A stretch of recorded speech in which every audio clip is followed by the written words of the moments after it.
আমাদের এই কালারটা আছে গ্লামার সিল্ক। তো এর মধ্যে আমরা জল দেবো। তো আমরা এই কত খালি হয়ে গেছে, হয়ে গেছে মিনারেল ওয়াটার, নর্মাল ওয়াটারেই বোতলে ভরা।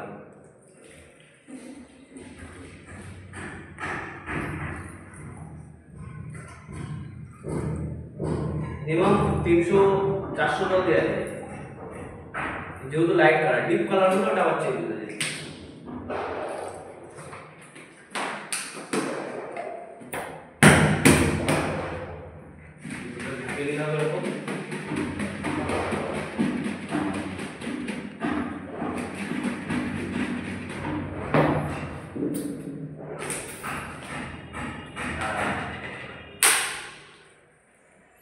ফুল তো ভিজে ওর মধ্যে ঢুকে আছে।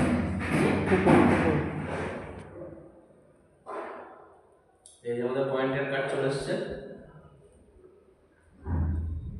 অনেকে ভাববে টাকা, কিন্তু টাকা না, টাকা থাকে না, আমাদের পয়েন্ট থাকে।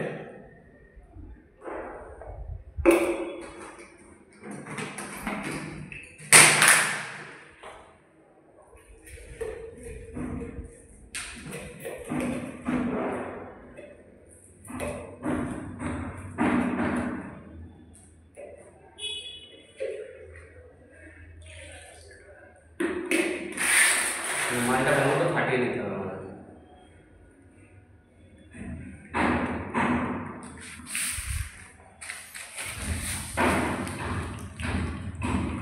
ফ্ল্যাটের কাজ করতে গেলে সাধারণত বালতি টালতি কমই থাকে, ওর জন্য এগুলো এই ট্রের মধ্যে আমরা মাল করে নিই।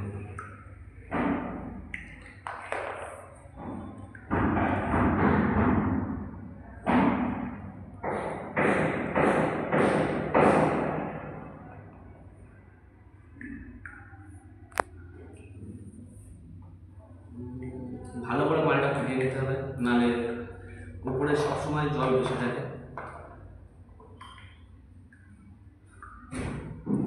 আর আমিও একটা মিস্ত্রি, তো আমার কাজ দিয়ে যদি কারোর কোনো রকম কমপ্লেন মনে হয় যে এই জিনিসটা ভুল করছে, তো আমাকে কমেন্টে জানাতে পারে। আশা করি ওর থেকে কিছু শিখতে পারবো আমি নতুন করে।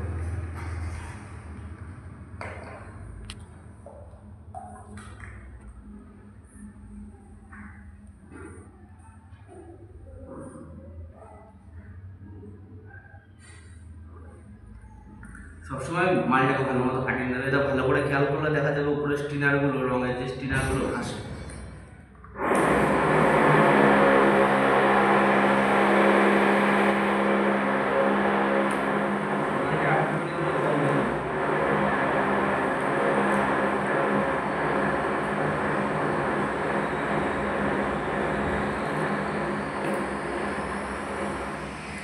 যেগুলো পুটির দেওয়ালগুলো সাদা আছে, মালটা একটু হালকা হলেও চলে আসবে।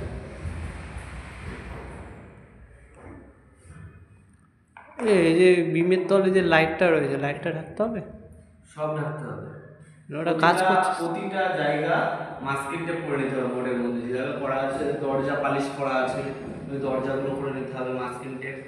তাহলে কি হবে, পরবর্তীকালে রং করা দুটো লাভ হয়। একটা হচ্ছে পরিষ্কার করতেও হয় না বেশি লাস্টে, আর দ্বিতীয়ত রং পড়েও না। পরিষ্কার করলে তো একটা স্ক্র্যাচ থেকে যায়, দাগ থেকে যায়, দাগটাও আসে।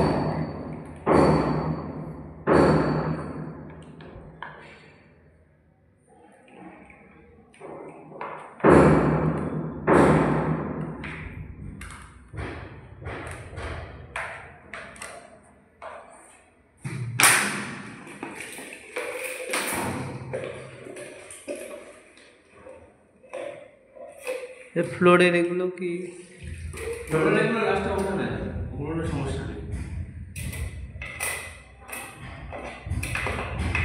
ফ্লোরে কোনো টাইলসে কোনো দাগ পড়ে না।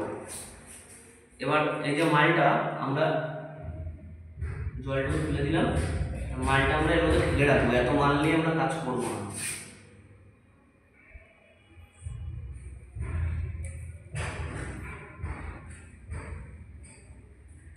ফ্ল্যাটে এই কাজগুলো করলে এতেই সমস্যা, যে বালতি টালতি পাওয়াটা খুব কষ্ট হয়ে যায়। রানিং যে ফ্ল্যাটগুলো থাকে হচ্ছে তৈরি, তো ওই ক্ষেত্রে ট্রের মধ্যে মাল করে কাজ করলেও আমাদের সমস্যা হয় না, অভ্যাস হয়ে গেছে। বালতি রয়েছে কিন্তু নিচে, হ্যাঁ নিচে বালতি আছে, স্নানের বালতি। ঠিক আছে, ওগুলোর ব্যবস্থা করবি। হ্যাঁ স্নানের বালতি, আবার ওই বালতিটা কাজে লাগালে সমস্যা না। নে এবার।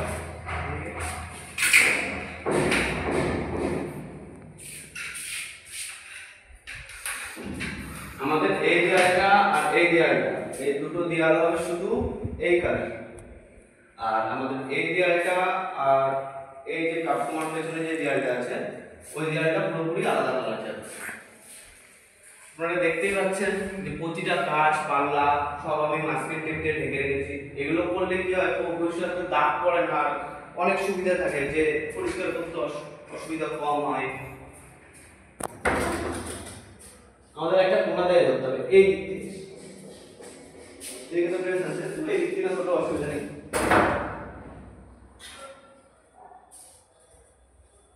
রোলারের মধ্যে জল আছে, সবসময় জলটাকে ছেড়ে দিতে হবে।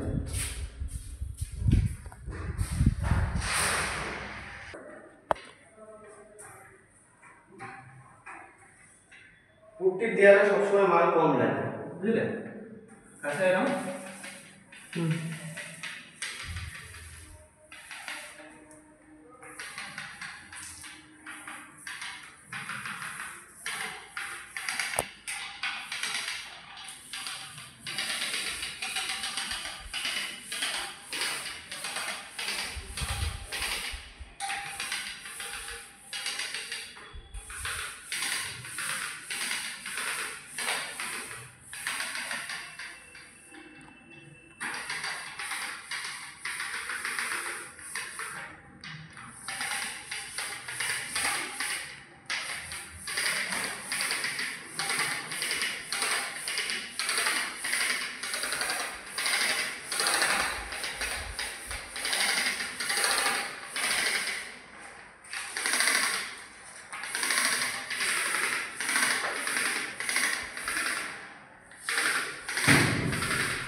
এই দেয়ালটা জায়গায় কাজ করে গেছিল, পুট্টিটা ভুল করে গেছে, বুঝলে?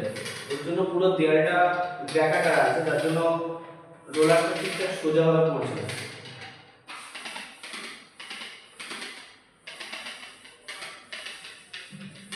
এই কাজটা আমি করিনি, তো পুট্টিটাকে ভুল করে গেছিল, তারপরে আমাকে গেছে। তো ফার্স্ট কোডে কোনো সমস্যা হয় না, সেকেন্ড কোডটা শুধু ফিনিশ দিয়ে চেষ্টা করতে হবে।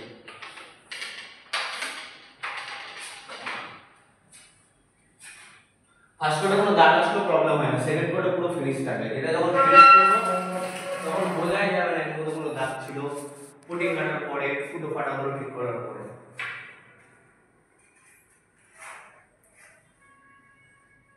পজ করবো?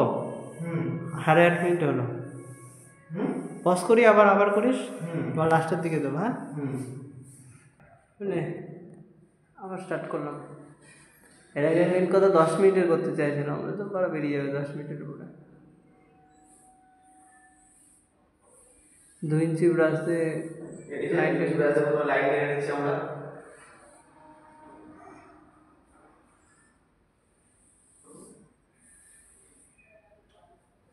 রমের দেখতে সুন্দর ব্যাপারটা লাগে, লাইন সোজা পুট্টির দেয়ালে কোনা করে ঠিক না বলো?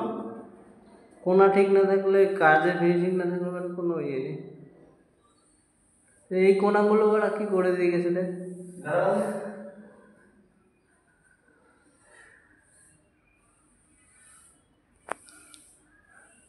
তো ঘষে ফিনিশিং দিয়ে যাবে নাকি, নাকি এই ছেড়ে দিয়ে চলে গেছে? এই ছেড়ে দিয়ে চলে গেছে। কাজ করতে হবে ভাই, পাবলিক খুশি হয়ে বলবে আরো 200 টাকা রাখো, আমি কাজে সন্তুষ্ট নাকি?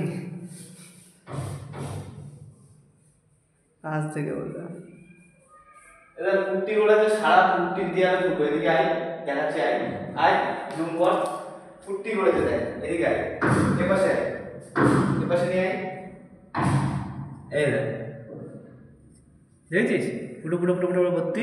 হ্যাঁ হ্যাঁ এই দেখ, এগুলো আবার সব ঠিক করতে হবে।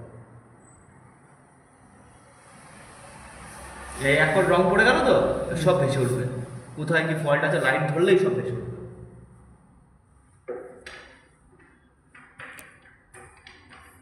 পকেটে দেখবে